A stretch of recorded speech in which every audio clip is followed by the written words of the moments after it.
Bonjour à toutes et à tous, c'est 101% et aujourd'hui c'est mercredi et le mercredi c'est le jour des enfants.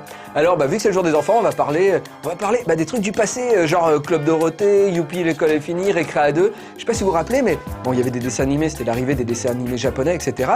Et il y a une mode qui s'est développée en même temps que cette mode là. C'est la mode de refaire les génériques des dessins animés japonais. C'est-à-dire que les producteurs ils étaient pas cons, ils se sont dit attends on a l'instrumental japonais, on cale des paroles françaises dessus et on le vend aux gosses. Et ça, c'est un marché qui a rapporté pas mal de fric. Alors maintenant, ça s'est un peu cassé la gueule, ça. Faut dire qu'il y a beaucoup moins de dessins animés qui arrivent, etc.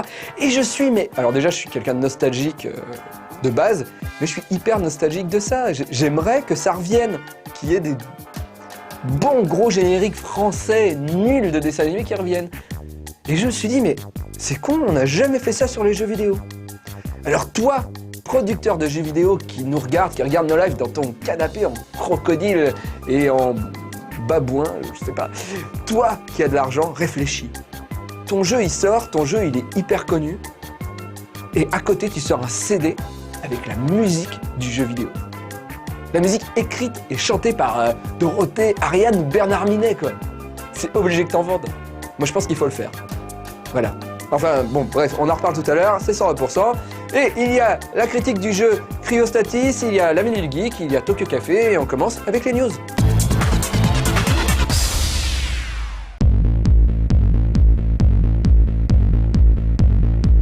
C'est au musée de l'Air du Bourget qu'Ubisoft a présenté une ultime fois son simulateur de vol orienté arcade, Tom Clancy's Hawks.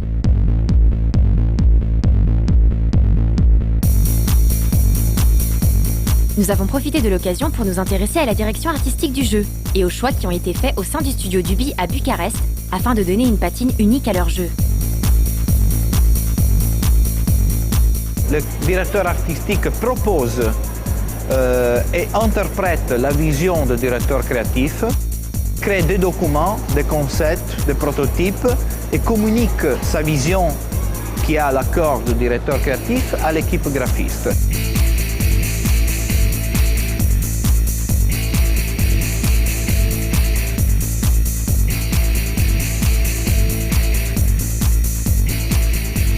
Hawks, c'est un jeu où il y a vraiment un gameplay super spectaculaire et on veut vraiment que ça s'intègre dans un univers très authentique.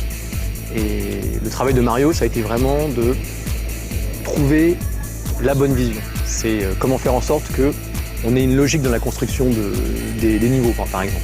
C'est-à-dire comment les éléments doivent se mettre ensemble pour que, quand tu le vois, ça ne semble pas faux, mais tu sens une logique dans le territoire. On a beaucoup travaillé ensemble, par exemple, pour définir les environnements.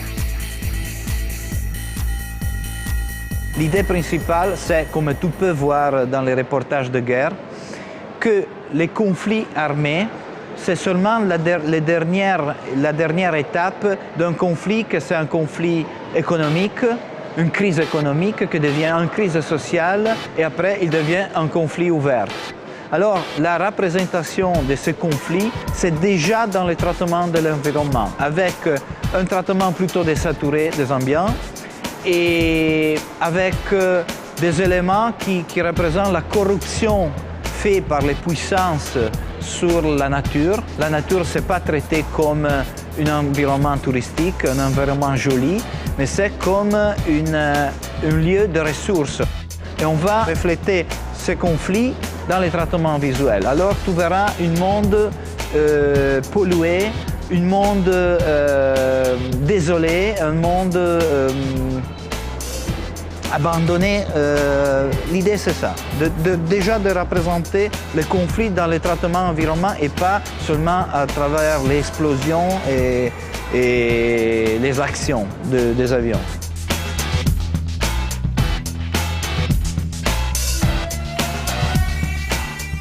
Et on a aussi beaucoup eu besoin de lui pour vraiment définir, pas seulement les environnements en fait. Avec Mario, on a passé des heures pour choisir comment donner un feedback correct sur le comportement de l'avion, donc les contrôles, grâce aux effets spéciaux. Donc Mario et le directeur des effets spéciaux ont bossé ensemble et avec moi pour réussir à trouver le ton juste sur un SFX.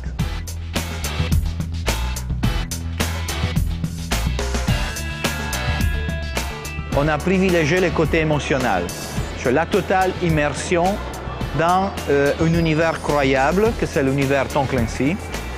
Et pour ça, on a choisi de de créer des environnements croyables qui ne sont pas seulement des environnements inspirés à, mais qui sont la reproduction des lieux qui existent, villes, mais aussi environnements naturels.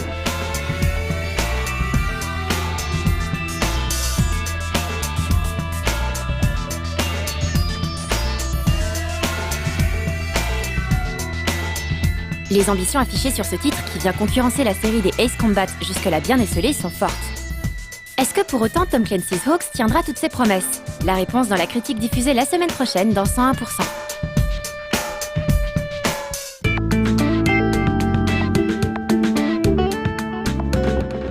Alors, vous êtes là chez vous et vous dites en quoi consiste un générique de jeu vidéo français?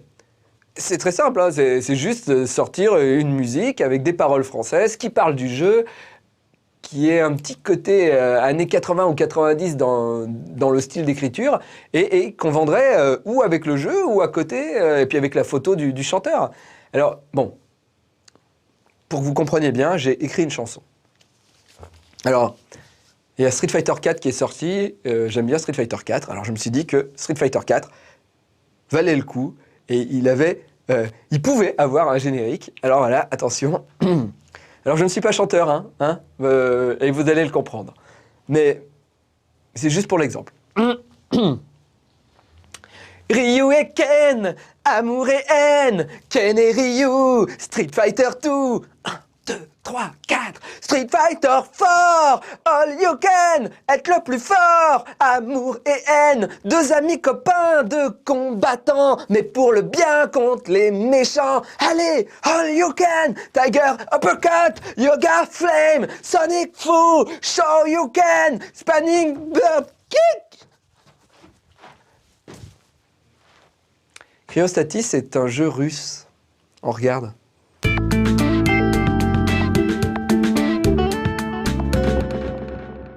Ces dernières années, l'éditeur russe 1C Company a fait le forcing pour s'implanter de manière durable sur le marché du jeu PC au niveau international. Proposant des titres de qualité qui font honneur aux développeurs de Russie et d'Europe de l'Est, avec par exemple King's Bounty: The Legend, 1C Company semble en passe de réussir son pari. Et ce n'est pas Cryostasis, créé par le studio Action Forms, qui inversera cette tendance.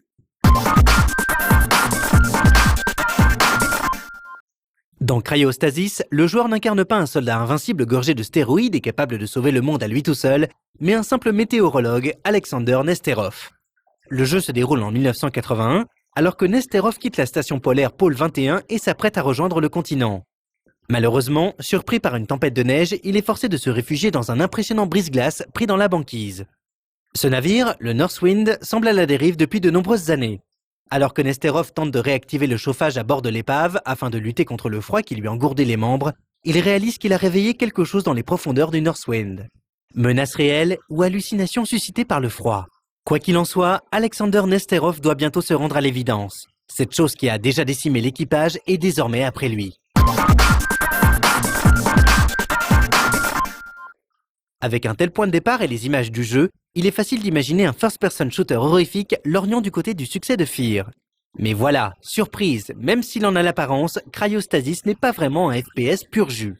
Il serait peut-être plus juste de parler de survival horror à la première personne. La différence ? Dans Cryostasis, tout repose sur l'ambiance et le malaise persistant qui règne à bord du Northwind. Lorsque Nesterov doit se battre contre les créatures malfaisantes qui rôdent dans les coursives gelées, c'est à l'aide des moyens du bord, littéralement. Chaîne entourée autour du poing, hache à incendie, pistolet de détresse et autres armes de fortune. Dans le même ordre d'idées, quelques coups suffisent à causer la mort du malheureux héros. Pas de gunfight furieux dans Cryostasis donc. La part belle est faite à l'exploration et à l'atmosphère angoissante et claustrophobe à souhait. Mais Cryostasis n'en reste pas là pour apporter également des concepts innovants dans ses valises. Le premier est la température qui joue un très grand rôle dans le jeu. D'ailleurs, la santé du personnage est simplement représentée par sa chaleur corporelle. Pour survivre, Alexander devra régulièrement chercher des sources de chaleur pour se réchauffer, tout en sachant qu'il ne pourra jamais se réchauffer au-delà de la température ambiante. Cela signifie que plus l'environnement est froid, plus Alexander est vulnérable aux attaques des ennemis.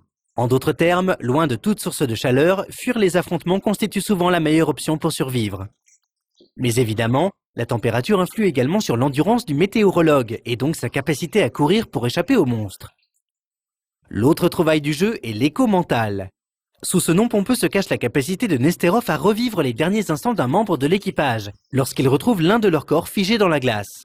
Il s'agit de flashbacks pendant lesquels le joueur incarne brièvement un des marins du Northwind, retraçant le chemin qui l'aura conduit à son trépas.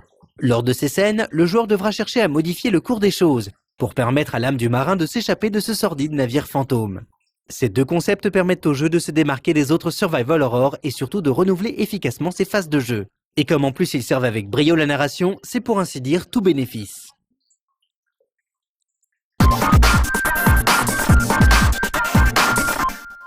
Il y a parfois des petites productions qui, si elles n'ont pas l'aura d'un BioShock ou d'un Dead Space, parviennent néanmoins à tirer leur épingle du jeu pour proposer une expérience vraiment unique. C'est le cas de Cryostasis, incontestablement l'une des meilleures surprises de ce début d'année. Les développeurs d'Action Forms proposent un jeu maîtrisé de bout en bout. Les graphismes très corrects, notamment le rendu saisissant du froid et de ses effets dans les différentes parties du navire, accomplissent leur travail avec brio. Mais c'est surtout l'ambiance générale, l'irrémédiable solitude morbide qui s'empare du joueur au fur et à mesure de son exploration du brise-glace maudit qui donne des frissons dans le dos.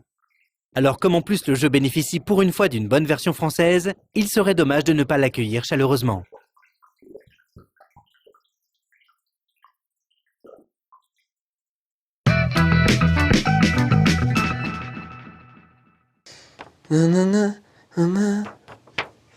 Ah, je sais pas, je suis emmerdé là. J'essaye d'écrire une chanson sur le dernier Sonic. Et je suis à la fin là, c'est la dernière rime et elle me manque quoi. Je dois faire une rime en plose et je trouve rien quoi. T'as une idée toi? Rose. Rose. Ouais. Ouais, de toute façon j'ai rien d'autre. Ouais, ok, rose. Ouais. On regarde la minute du geek.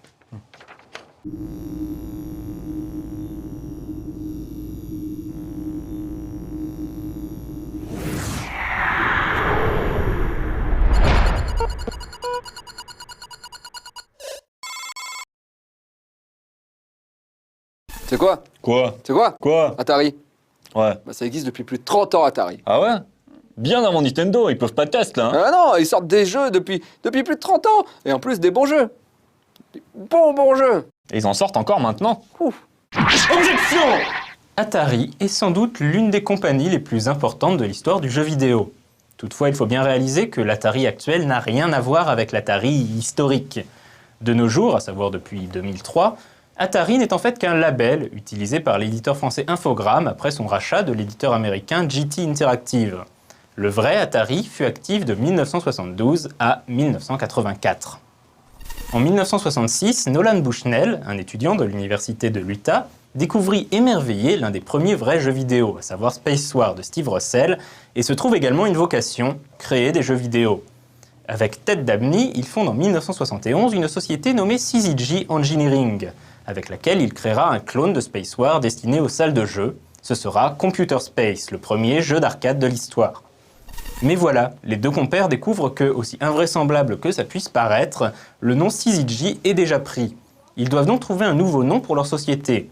Comme Bushnell est fan de jeux de Go, il choisit le mot japonais Atari, qui désigne un mouvement de Go. Le hit qui lancera Atari sera bien sûr Pong. Comme Computer Space, Pong n'est pas très original puisqu'il s'agit d'une repompe du jeu de tennis qui était disponible sur la console Odyssey de Magnavox, ce qui vaudra d'ailleurs un procès à Atari. Pong sera un énorme succès en arcade, puis en version domestique dès 1974. Mais Bushnell comprend qu'une console de salon capable de ne jouer qu'à un seul jeu n'est pas très ambitieux. C'est ainsi qu'en 1975, il lance l'Atari 2600, probablement l'une des plus célèbres consoles de la seconde génération vidéoludique. En 1976, Bushnell revendit sa société à Warner et lui-même quitta l'entreprise 3 ans plus tard suite à des divergences avec Warner quant à l'avenir de la société. Atari survivra au départ de son fondateur et continuera de prospérer jusqu'au milieu des années 80, où la première crise économique du jeu vidéo frappa.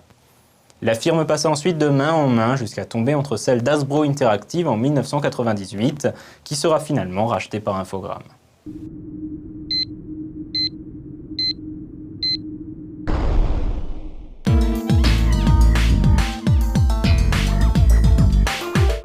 Je pense que l'exemple de Street Fighter était pas mal, mais vous avez besoin d'un autre exemple pour être sûr que ça vendrait par milliers. Vous allez vendre des milliards de petites galettes et vous allez vous faire plein d'argent et ça va pas être peanuts, vous les producteurs de jeux vidéo. Alors, J'ai fait une chanson, ce coup-là, c'est sur le dernier Sonic. Alors, attention. Chorégraphie. Cours plus vite, hérisson ou loup-garou. Cours plus vite, cours, cours, hérisson bleu. Cours, cours, ne te fais pas de bleu. Attrape des anneaux et des télés qui explosent. Fais des loopings hyper beaux avec Tails, ton copain rose.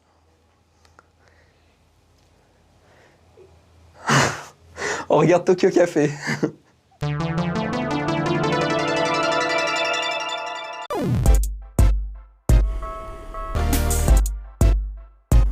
いらっしゃいませ。東京カフェへようこそ。Alors, qu'est-ce que ce sera aujourd'hui? Salut tout le monde, c'est Suzuka. 今日ちょっと今日東京カフェするのにはテンション低いし風すぎるわ。最近パリ本当に天気悪くて暖かかったり寒かったりちょっと風邪ひいちゃいました。でこれ水をせんじゃなくて本当に風邪ひいてるんで、今日はみんなに日本人が風邪をひいたら何をするかを教えたいと思います。ソアニエトアビアン。じゃーん、風マスク。これね、日本人がよく使ってるアイテムなんですけれども、これちょっとね女の子っぽくフリルがついてます。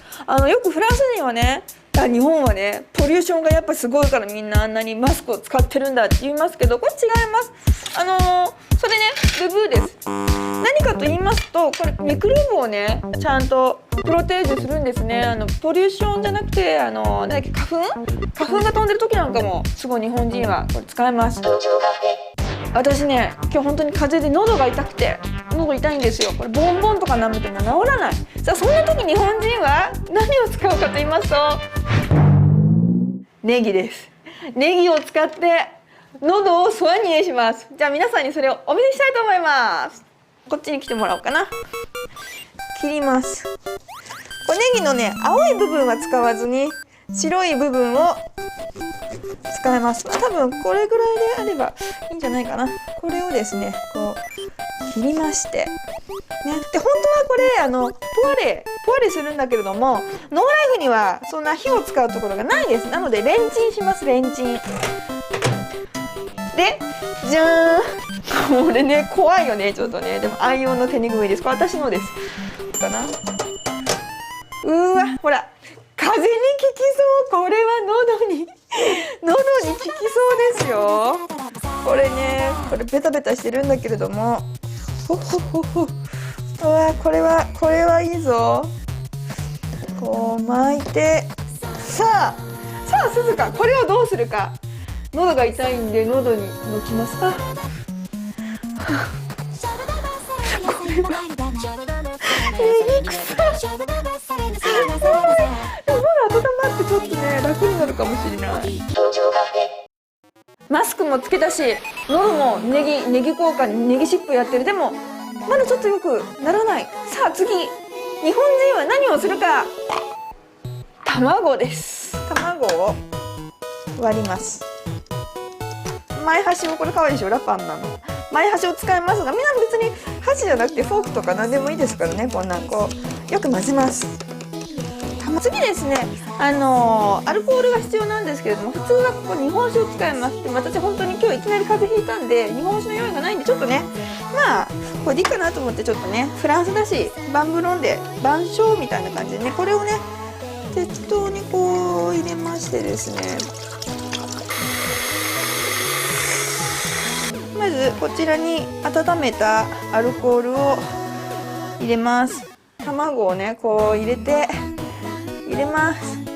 入れてこうね混ぜてね、はい、こんな飲み物、これねこのまま飲むと美味しくないかもしれないんで、お砂糖だったりとこう蜂蜜なんかでこうちょっとね味をつけて飲むよ。これ風邪にねいいんでね。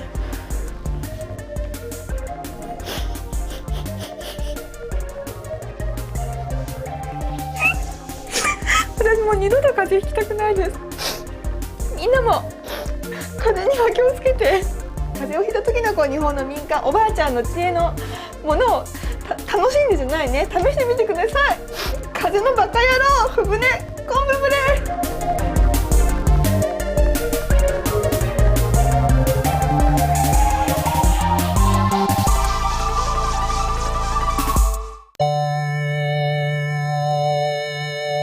mesdames et messieurs, ce 101% est terminé, je suis essoufflé. Mais, vous l'aurez compris, grâce à moi ce soir, on a peut-être sauvé l'industrie du disque. Allez, à la semaine prochaine. Examination season, we have snow every year. So take your time, watch your step, but you don't have